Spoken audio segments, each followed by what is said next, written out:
Welcome back to a new video lecture, and in this lecture we will discuss about how to draw shear force diagram for frames. Now we will move on to the topic.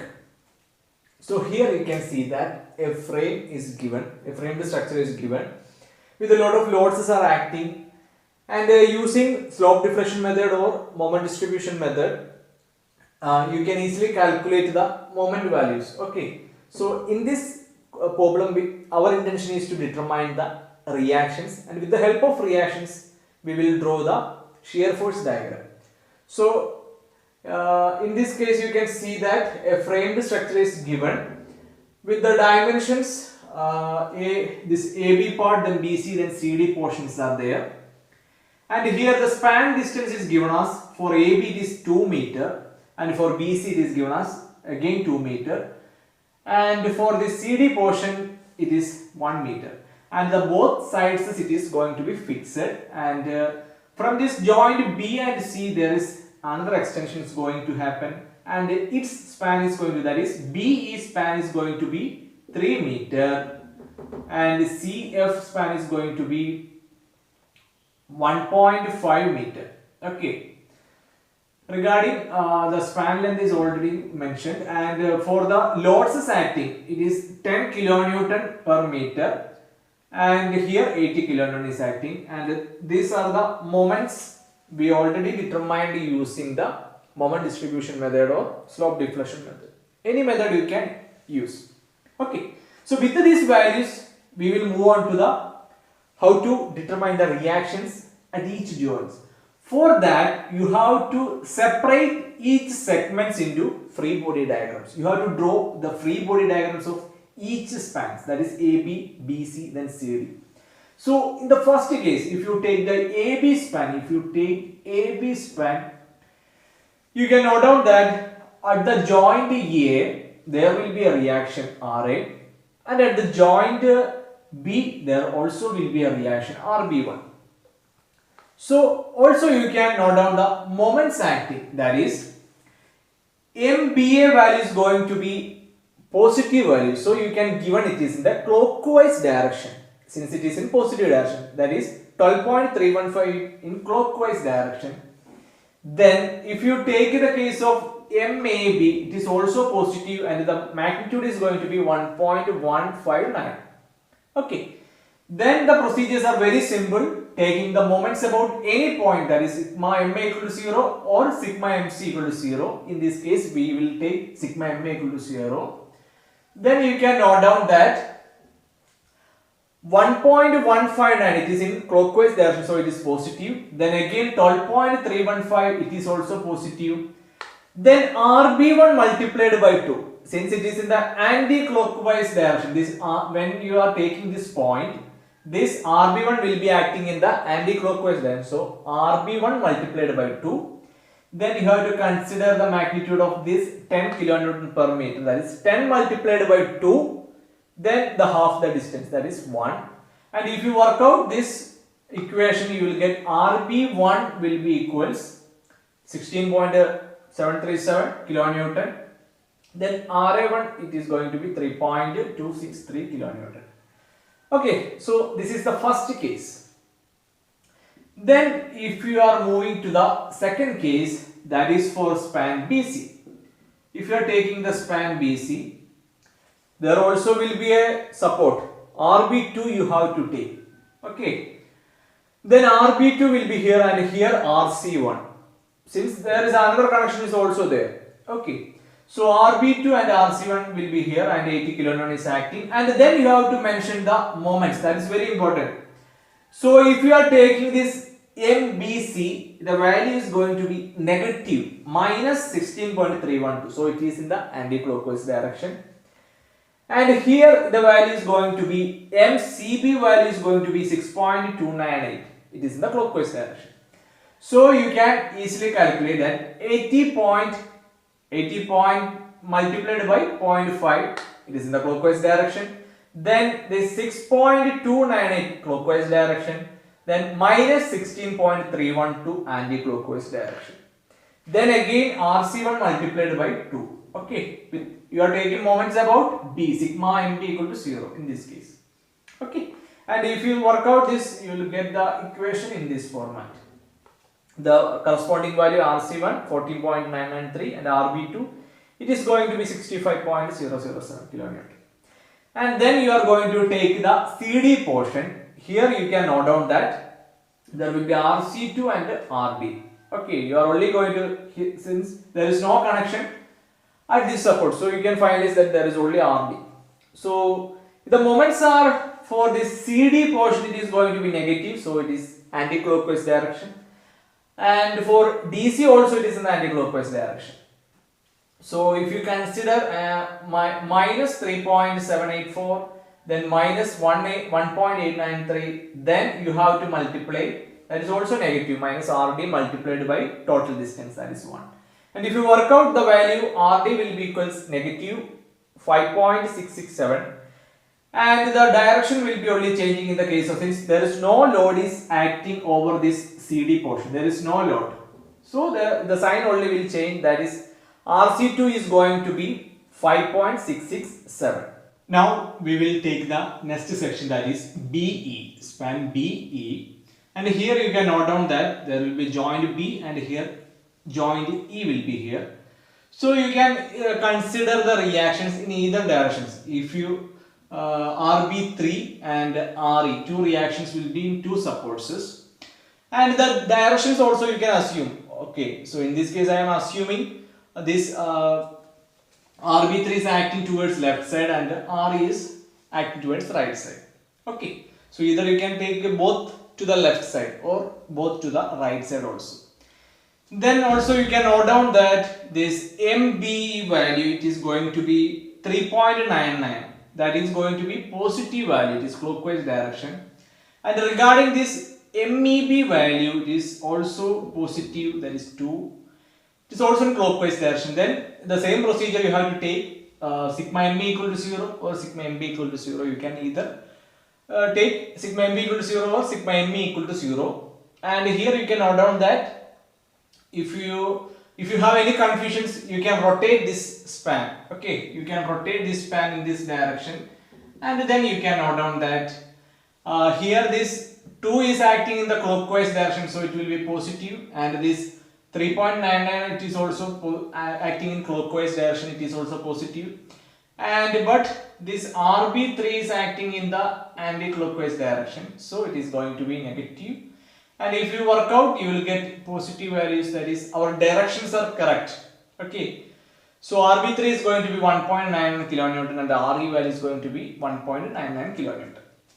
So this is regarding this span, BE span. Then we will move on to the CF span. The free body diagram is in this format.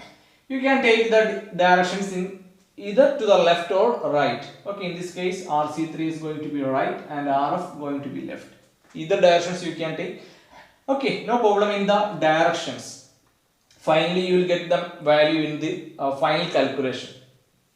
So you have to apply the moments, that is the joint CF FCF, that is anti-clockwise direction though, and the value is going to 2.514, and here you can note down FC, it is going to be anti-clockwise direction. And if you take moment about the point F, then you can note down that RC3 multiplied by, here also if you have confusions please rotate, and here you can see that RC3 it is in the clockwise direction, the distance is 1.5. Then these two moments are in the anti-clockwise, so it will be negative. So if you work out, you will get the magnitude of RC3 and RFS to 0.514 kilonewton. Okay, kilonewton. So now we will move on to the last stage, that is to draw the shear force diagram. Okay. So before going to that, we should know which are the reactions, that is already we determined. RA, then RB1, RB2 and RC1, RD, RC2. Likewise, all the values we already determined. Okay. So in the initial case, you can note down that the RA value is going to be, if you are considering to the left side of this section, left side there is no value. So the shear force is at the left side of this A is going to be 0. Then you have to consider the right side here. Okay, right side here. Then there is a positive value, that is going to be 3.263. Okay, you can mark down as 2.63 at here. Then we know that if a UDL is passing, then obviously the shear force diagram will cross the line. Okay, so and we know that if when you are reaching this point, you can take this load also. So 3.263 minus 2 into 10. Okay, 10 is this magnitude, then the total distance. Then you will get 3.6263 minus 2 multiplied by that is 20. You will get minus 16 point, that is a negative value. Here it is a positive, and here it is going to be negative, that is 16.737. Okay. Then there is a value of RB1 and RB2 at this particular joint B. So you have to consider that value also. RB1 it is given as 16.737. Then if you add up those values, it is going to be 0. If you sum up these values up to these values, it is going to be 0. Then you have to add up this RB2, that is 65.007. So it will reach up to here 65.007. Okay. Then you have to consider this load, that is 80. Okay. That means 65.007 minus 80 will give, it is going to be a negative value, that is going to be minus 14.993. Okay, so here it is a positive, here it is a negative. So it will continue up to this point. Okay. Then at the joint RC2, you can note down that it is going to be 5.667. That is minus 14 point. If you add up these values, that is RC1 it is given as 14 points, so it is going to be 0. The value, if you sum up these values, that is minus 14.93 plus 14.993, it is going to be 0 again. Then there is a value of RD is acting, so and the RC2 is also acting. Okay, RD is acting at this joint only, and RC2 is acting, so the value is going to be again positive, that is 5.667. Okay, so it will reach up to this point. So this is the final procedure for finding out 5.667. Okay. This will be the shear force diagram for this horizontal member. And we also need to find out the shear force for the vertical member also. For that, you have to consider that particular beam. Okay, this is that particular structure, that is BE portion. Here you can note down that this RB3 is acting to the left side. So the RB3 value is going to be 1.99, and here it is going to be right side 1.99. Okay, so if you rotate, then it will be in this format for an easiness. 1.99 and here also 1.99, and if you are taking a section in this format, Vx, it is going to be negative value. Okay, negative shear force is going to happen if you are following this convention. So Vx is going to be minus 1.99. So you can draw the diagram in this format, that is, you can either take to the left or right. So here I am going to take the section to the right side. So the value is going to be in this format. Okay, the magnitude is 1.99. Okay, and similarly, if you are taking a section here, that is at the joint C, this is the joint C, you have to draw the line.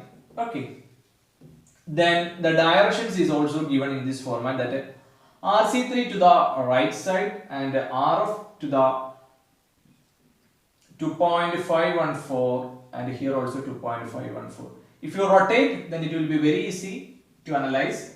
If you are taking a section here, it is a Vx 2.514, And if you are taking a section here, the Vx is acting upwards, so it is going to be positive. Vx will be to 0.514 positive value. So if it is a positive, you can take either to the left or right, since there is no problem. So here I am going to take to the left side, since already I took it is a negative. So the positive value to be this side with the magnitude. Magnitude is given as 2.514. Okay. So this is your final shear force diagram for this particular frame. Okay. Shear force diagram for this particular frame. So you have to shade all those regions with the sign also you have to put, that is positive or negative, and you can finalize this is the shear force diagram for this particular frame. So I hope the section is clear, and with this we will wind up today's section. Thank you.